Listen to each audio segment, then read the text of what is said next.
I could use my tech skills for good, right? Like my experience and my education in technology could be used for something good. And I can't change that technology is taking over the world, but I can change who is losing their jobs and who's getting jobs. If you believe we can change the narrative, if you believe we can change our communities, if you believe we can change the outcomes, then we can change the world. I'm Rob Richardson. Welcome to Disruption Now. Welcome to Disruption Now. I'm your host and moderator, Rob Richardson. With me is Kristiana Newton from the Hype Foundation. It's an organization that is really about, it's doing several things, but mostly it's about empowering women of color to make sure that they are getting their rightful place in technology, that they don't accept the constructs and narratives that are presented in front of them. Very, very important work that's frankly not done enough, and then also not done enough by people that look like us, because I think there can be people that are well-intentioned, but don't have the experience, and that leaves a lot of rooms for gaps and mistakes. So absolutely. Kristina, thank you, and great to have you on the show. Awesome. Thank you, Rob, for having me. I am curious. You've your background. You have a technical background. You were in a career where I'm sure you were doing well. Stepping into the nonprofit world is not for the faint of hearts. It is a hard thing. It's very similar to being an entrepreneur, where you're not guaranteed what you're going to eat. You have to go after. You have to keep what you kill. It's a very hard life, but it's a noble life, and I'm glad you're doing it. But what made you take that leap of faith, if you will, into what you're doing now? And I'm glad for the things that you're doing. But why did you decide that I need to do this and I have to be the one that leads this? Yeah. So it was decided for me, if I can be honest. I want to be honest. I did not choose intentionally to start a nonprofit organization. As you mentioned, I was doing well as a computer engineer, worked as an engineer for 7 years. And the problems that I'm sure we'll talk about more and that everyone is very much becoming aware of now around the lack of diversity in technology was my experience for my entire career. So I, in 7 years and as a consultant where I worked on many different projects for many different companies, right? It's not like I just stayed at, the same company. I never had a teammate or, a colleague or, someone on my tech team who was a Black woman. So 7 years, never had another Black woman on my team in the tech, side of things. And then I also never had a manager or any person who was a lead on the tech side being a woman at all, no matter what her race was, and it didn't have any women leaders, or managers in tech. And so I really, to be honest, I was going to accept it. I was just like, this is just what it is. I can't, suck it up. And I can't control it. Yeah. I can't control it. It is what it is. I chose technology and engineering, but it must just not be what people who look like me want to do. I can't control what people want to do. And so that was the way that I, originally kind of felt about it. But there was one day when I was in a meeting and, we're building out all of these like automated processes. And if you know anything about automation, what we know now is that it's getting rid of jobs, like we're automating processes and we're creating systems that essentially remove the need for people. Correct. And after hearing in a conversation with the client, like our tech team was kind of talked about what we were going to do. And then I actually literally heard the VP of technology at the client that we were working for say they are so glad about this because they will be able to get rid of an entire department. And this came out of their mouth. So and that was the moment where I just was like, I do not feel good about this. and couldn't say it then in front of the client because they're paying the bills. But when they left, I talked to my team and I asked them, like, hey, do y'all feel good about this? And everyone, because of course they don't look like me either, they are all like, yeah, of course. Like, why wouldn't we? It's a very high profile company. This is a great project. Like, we're going to be doing a lot of great things. It's business. And that's how they feel. Business, right? It's business. And so I had, of course, this like moral dilemma, this internal dilemma, because when I think about the people whose jobs are going to be lost and the people who might work in that department, they look like my dad, they look like my brothers, you know, like they look like my friends and people who I grew up with. And I was like, I don't want to be responsible for my family losing jobs. Like that's not what I wanted to do. And so I would say a couple weeks later, I put in my 2 weeks notice. Like I struggled with this for a little bit. Couple weeks later, put in my 2 weeks notice, had no idea what I wanted to do. Did not, of course, decide that I was going to start a nonprofit organization. Had nothing lined up. I just knew that I needed to figure things out. I actually went on a whole year of soul searching and, you know, trying to serve and do like missions overseas. And it was while I was doing work overseas that I realized that I could use my tech skills for good, right? Like my experience and my education in technology could be used for something good. And I can't change that technology has taken over the world, but I can change who is losing their jobs and who's getting jobs. And so that's kind of what made me realize that our people need to be trained on these systems, so that they're not losing their jobs. I mean, there's so much there. One, you're right. I mean, you're not going to stop innovation from happening. But the key is, how do we make sure it happens in an equitable manner, in the most equitable manner possible? And there will be inequities and there will be some suffering. When you look at what happened with the Industrial Revolution, right? There are people that tell me, and they're right, that like, okay, it created a lot of jobs, but they're also forgetting about this tension and the jobs that were lost during those years, and that those people that were like some lost generations. And then when the Industrial Revolution was going on, the amount of exploitation that happened, you're talking about child labor, you're talking about unsafe conditions, lots of people would die. And there needed to be a reshaping of how we view the economy with the Industrial Revolution, I believe, and I don't have the answers, but I know there needs to be a thought process in terms of how we're going to view the emerging technologies, the AIs, the automations, the facial recognition. That's what they're calling the world that we're entering into, the fourth industrial revolution. Like that's what we say is we're preparing students for the fourth industrial revolution. But it's larger than that though, right? Yeah. It's larger than that because the industrial revolution, at the end of the day, you still needed, even though some jobs moved, you still needed people, and you will need some people to do some of these things, but there's a lot of jobs that can be and will be probably replaced. And they'll go away. Yeah, they'll go away. And the question is, how do we make sure that people, when we're talking about Black people, brown people right now, are positioned to not just be on the end of being left out and exacerbating the inequalities we have now? I know I looked on your site. It says you really mentioned the fact that 50% of women, Black women in tech, leave within the first 5 years. Yeah. You've already kind of alluded to what's kind of contributing to that. I would also say I think Black women, I believe this is true, are the leading demographic for entrepreneurship, right? I believe these two are related. Like people like to celebrate that line but I think the reason for that is because there is no support within corporate America, and so they have to go out and start as entrepreneurs, and that doesn't mean they're getting that type of support they need there. I mean, You're making a good point. Like 50% of Black women definitely leave tech. Like this is a monster problem you got. Let's say you were president. We'll make Kristina president today. What would you do immediately to look at addressing these wicked inequalities and constructs? Yeah, I mean, like some of the main reasons, I made it 7 years, thankfully, but some of the main reasons that women and Black women are leaving, as you mentioned, technology are, lack of community, lack of clear opportunities for upward mobility, So not seeing themselves in management and not seeing an opportunity for them to escalate into a place of management as well. Toxic work cultures.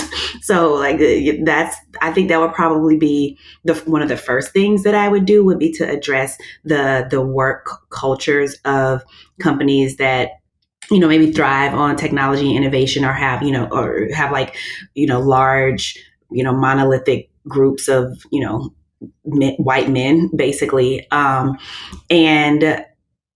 kind of address what their work culture is. What is your process of onboarding, putting policies in place for the onboarding processes, recruitment processes for HR, a lot of making. What is your process? I would say, just to interrupt you, what's the process for your processes too? Like these people, they go in and create these algorithms and they end up doing things like the racist Microsoft bot, and they're surprised. It's because you had a flaw. Your process is flawed.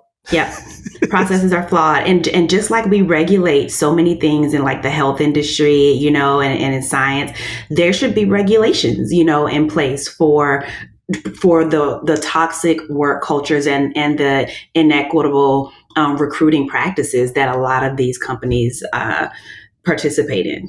Yeah. So let's actually pivot a little bit, talk about the future of Hype if we can a little bit. I'd like to, what do you think in terms of your vision, Hype successful? What does that look like 10 years from now? What does success look like to you in order for Hype?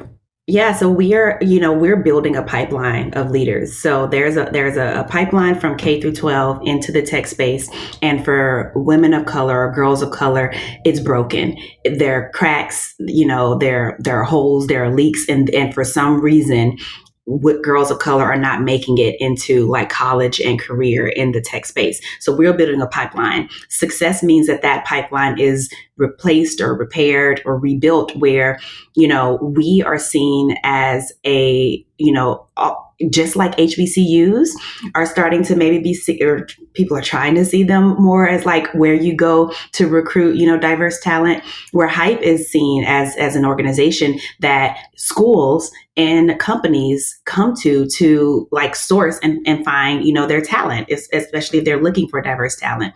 We want to see our girls, be across the country, be able to go to school, major in, I graduate high school in Georgia. I go to college in DC. Another student graduates, high school in California, goes to the same college in DC. They're in the same, intro to computer science class, and they both were a part of the Hype program. Like we want to see those connections built, and success looks like when we find and we identify and see women matriculating into leadership, whether it be in tech or not, that we can pinpoint where that interest was sparked, and where that flame was fired and was fueled, and it would be through Hype or because of Hype.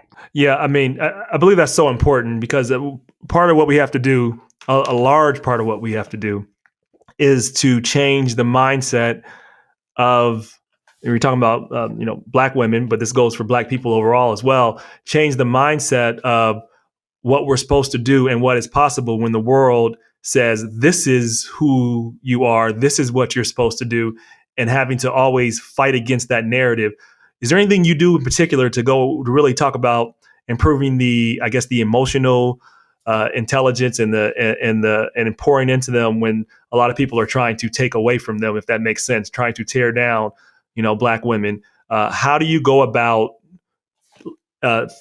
approaching that within your curriculum, within your leadership development program? Does my question make sense? Yeah. And I mean, and there are so many messages and voices that we have to fight against every day for the girls that we serve and work with. But, we let them know that we have a mantra that it's more than code. It's not just about coding. It's not just about technology. I mean, to be honest, the coding is just a skill that we're teaching you, right? It's just a skill that we're helping you. Just like we could be teaching you writing, for all I care, but it's a skill that we are teaching you. But our curriculum really drives on, we call them the five Hype scholar profiles, but they're kind of like pillars of success that our girls should grow in. And they all begin with a C, but we're helping our girls grow in courage. So develop courage, curiosity. So remaining intellectually curious, celebration. So we emphasize celebration and not competition with one another. Amen. That's important. Creativity. So, helping them to understand that they can use their natural creative bents and, their love for art and fashion and, like entertainment and combine those passions with technology.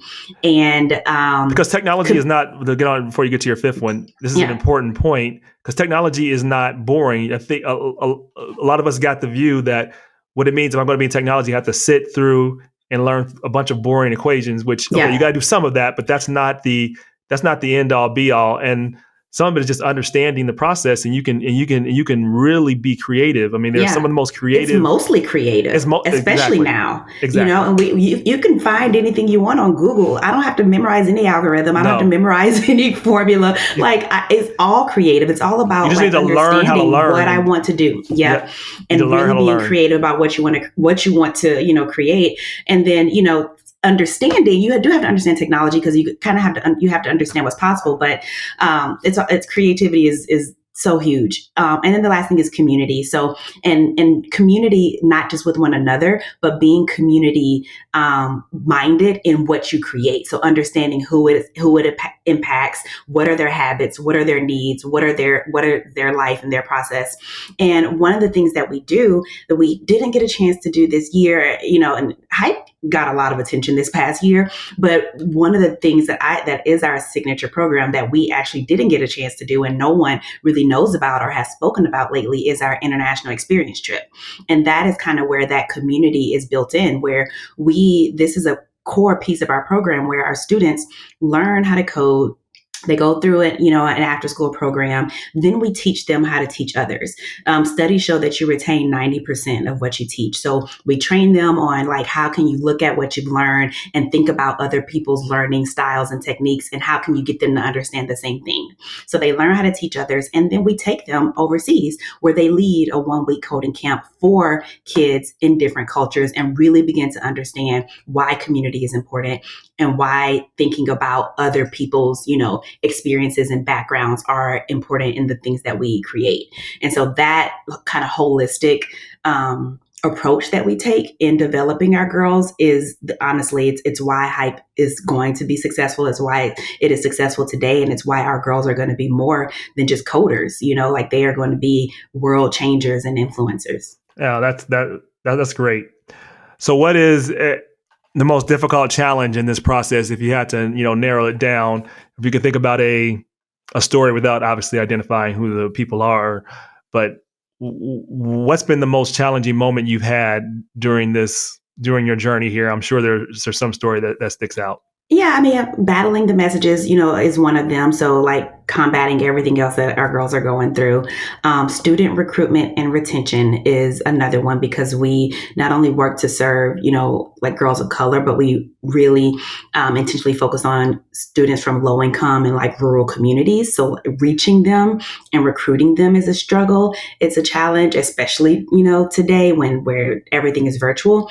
But I would also say that, and I have more than one experience in the challenge being, of course, lack of funding from companies and foundations and funders who don't understand, who want to see numbers more than they want to see impact. Yeah. Yep.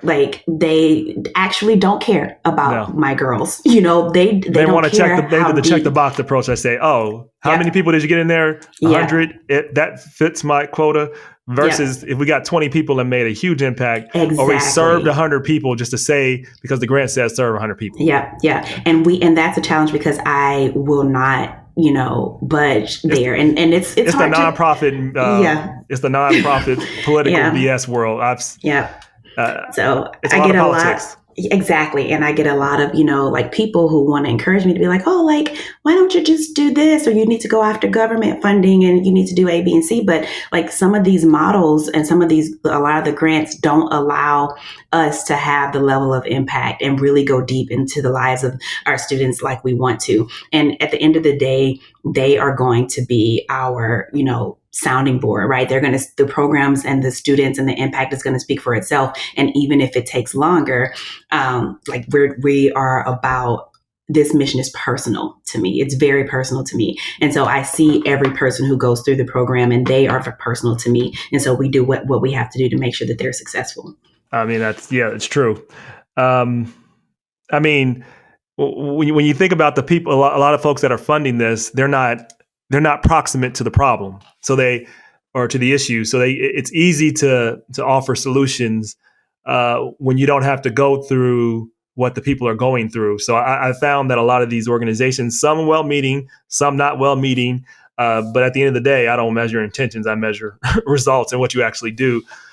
When you don't have to live in the communities, if you don't have to deal with the communities, you have a bias and something prefixed in your mind that is not actual in alignment with how things are actually going.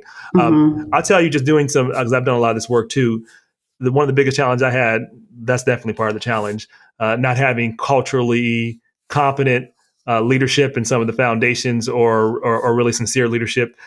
But in terms of internally, the biggest issue I think is sometimes the parents.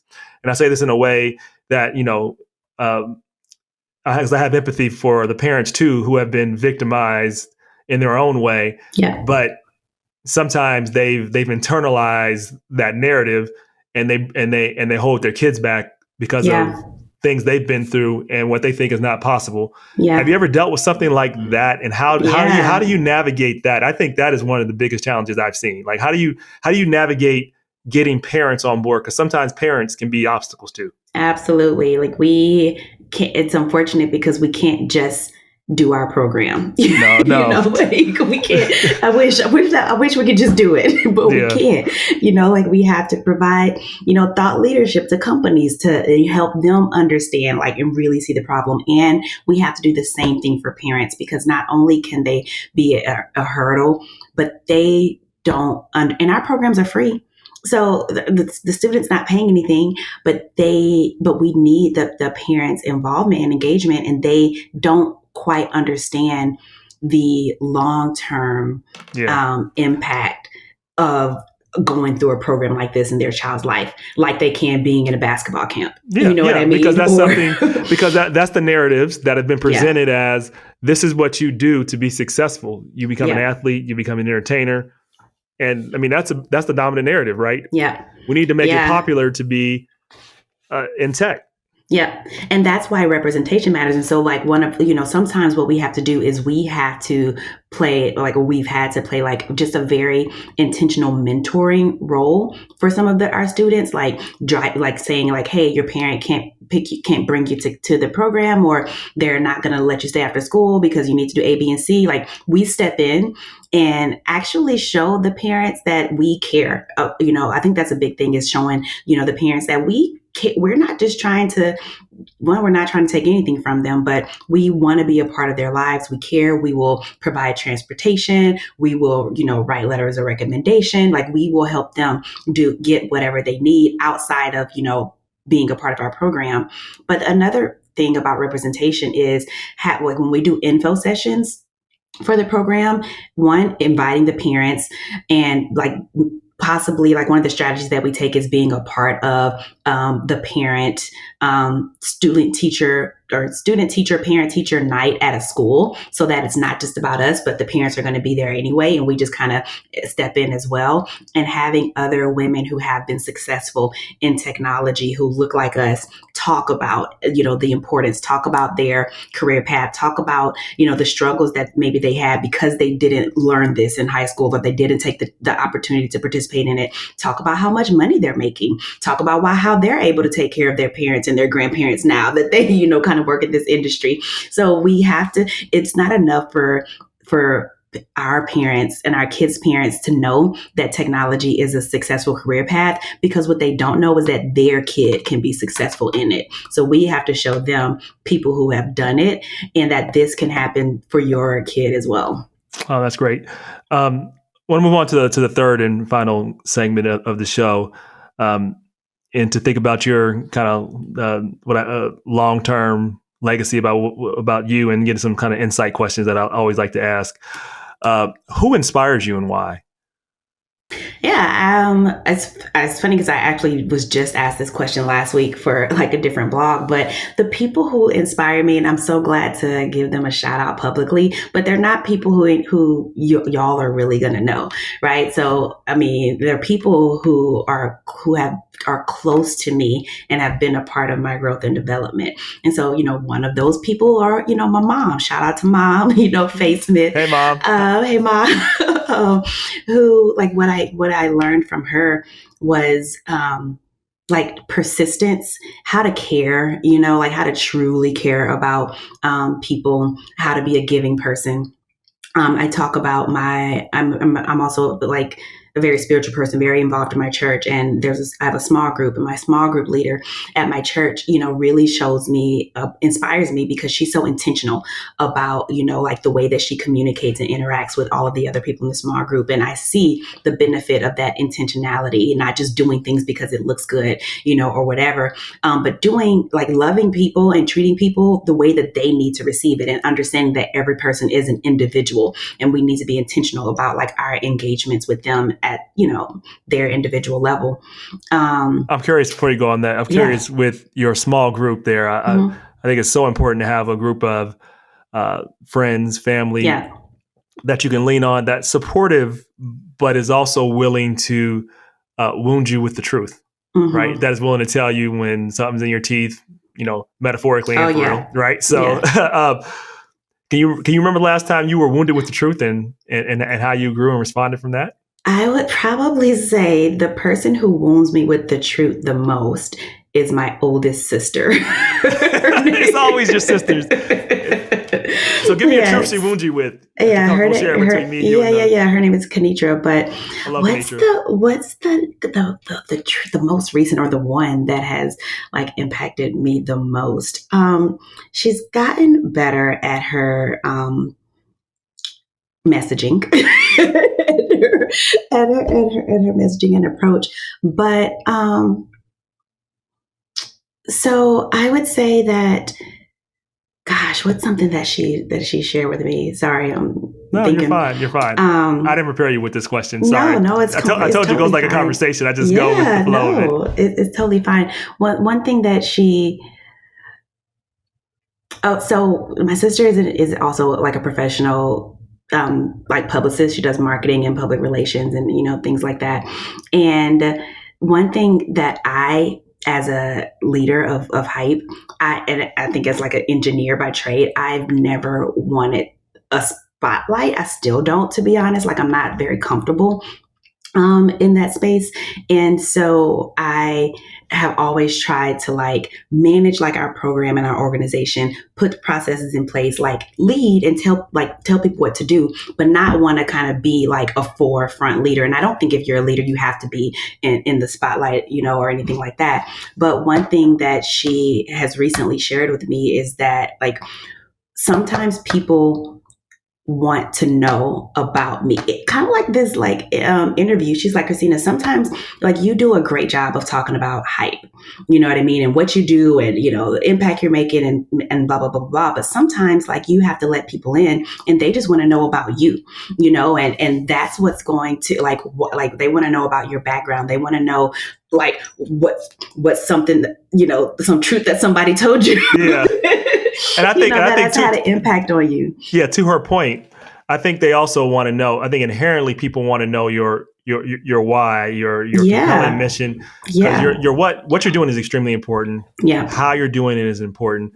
I mean, one of my favorite authors is Simon Sinek. If you read the book, Start With Why. Start with why. Yeah. Yeah. I mean, that is important because people follow organizations and do things for the long term, not for the what or the how, but for the why. Yeah. And so people are going to contribute to you because they believe in you and they believe in your vision.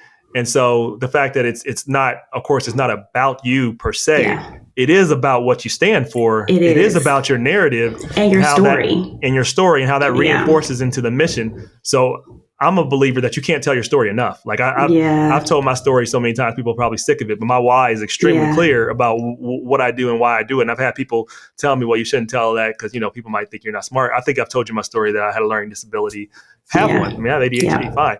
And, I was told I was stupid and all that stuff, but teachers were wrong. I graduated engineering and law, and my goal is to make sure people know they don't have to be defined or confined by their current situation or the narrative that people present them.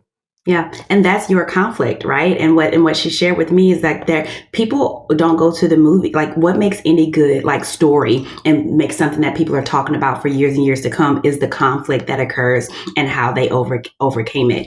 And I have also kind of growing up as a Black woman in Louisiana, have grown up to be strong and to not let people see, any type of weakness, not to let people too close, you got to do things this way. And she really just kind of share with me that if you're really going to lead this organization into the next, phase, some of it is you just being more vulnerable as the leader. This is my baby, Hype is my baby. And I can't have someone else kind of come in and take it into a place where I know it's not destined to go. So yeah. All right. Let's say you got a committee of 3, living or dead, advising you on, it can be for Hype, it can be for life, it can be for whatever, future aspirations, business, whatever, mentorship. Tell me who these 3 people are and why. You actually did send me this question, but I didn't think about it. I was like, oh, he's not going to ask me this one. I always ask the question. Dearly. it's like there's so many questions here. This one's not going to get asked. So I would say, because it's living or dead, right? Living or dead, yes. Jesus Christ, number that's one. A good one. Yeah, number one. JC.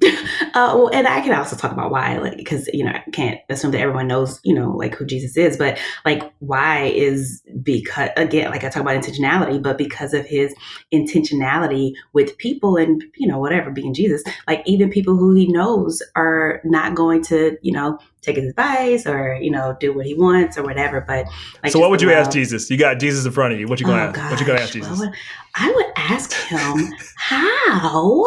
I would say, how on earth, Lord, were you able to have dinner with Judas?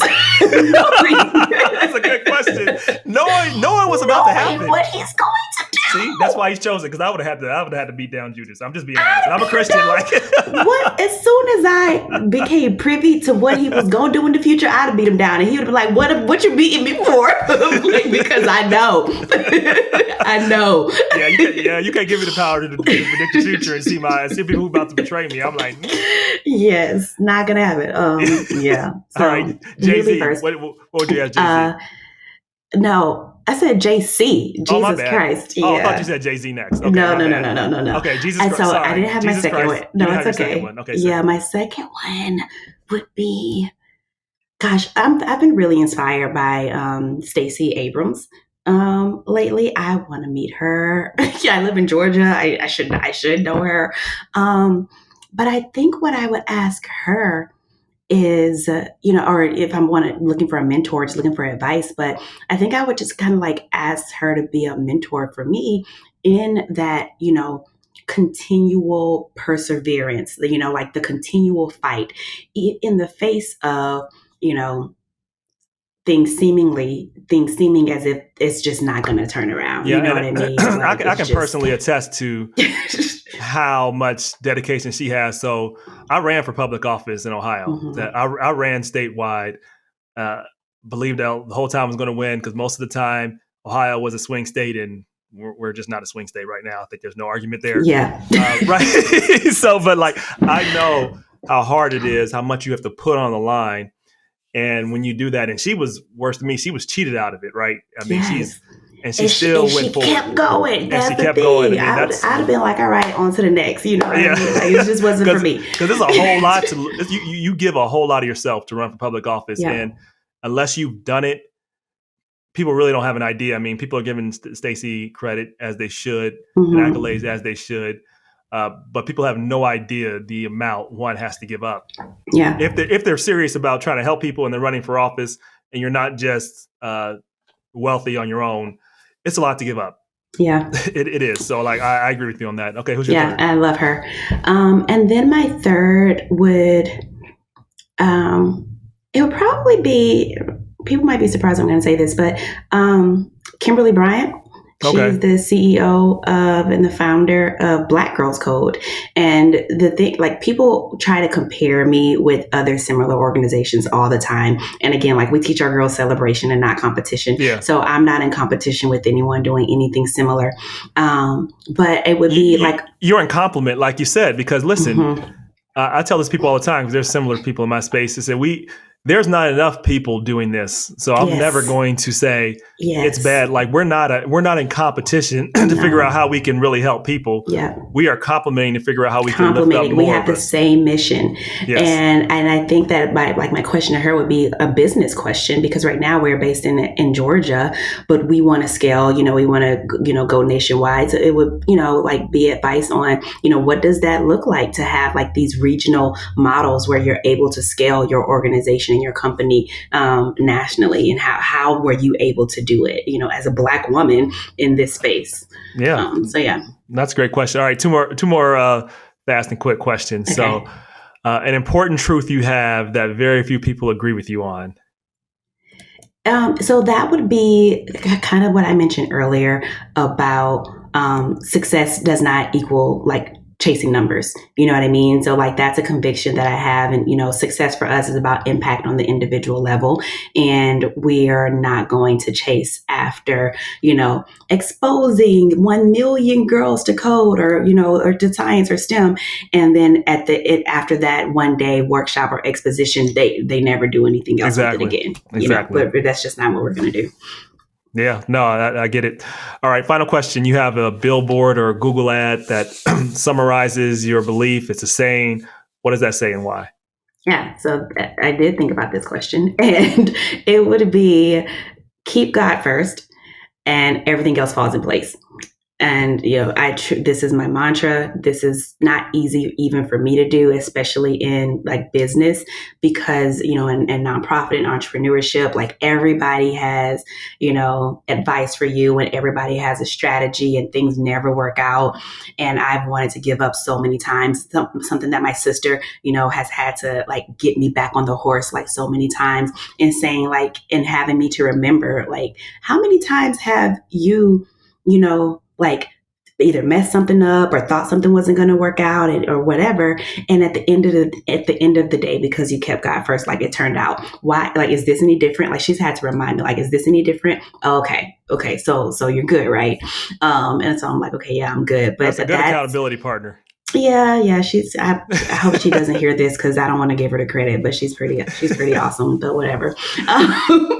But yeah, that's what it would be, is that So I have a challenge to that. How do you make sure you're keeping God first? I think it's easy to say, right? It's easy to say. It has to be practical. And I'll give you an example. Ta-Nehisi quotes one of his books. I just can't remember which one, but it cited a letter from a town in Pennsylvania. It was an all-white town that was fighting against having Black people integrated into their town, into their city, and they sent a letter to the government.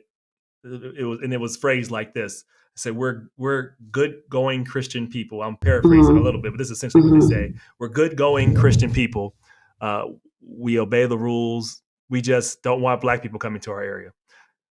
And so these are people, and I think there's a whole lot of people that call themselves Christians, that believe it, that go to church every Sunday, and they do things all day, every day that are in direct opposition. And we're not talking about making a mistake. Everybody go, okay, like, yes, I'm saying like you believe you're a Christian and you go out every day and you practice racism. Yeah. That's a question of just Christianity. Like, you're not keeping God first. You're not a Christian. You know what I mean? Like, that's just what it is. But people believe this stuff, right? I mean, I tell people, I look at it like this, Kristina, right? I think to really keep God first, it requires a level of constant self-awareness, because it's so easy to put ourselves first over God and to believe we're putting God first. But in practice, we're putting something else first. And I think unless we're willing, I'm giving you my opinion. I want to hear yours. But unless you're willing to check yourself day in and day out, you're not going to put God first. So how do you do that? Yeah, so I would say, so in that situation, I think it actually is all about other people, loving other people. Like, it's not even just like, it's the S is putting God first and loving God, but you can't like love God or put him first if you don't love other people. And when I say other people, I mean every person, every person. Does not matter how they're alike from you, how they're different from you, like what they do to you.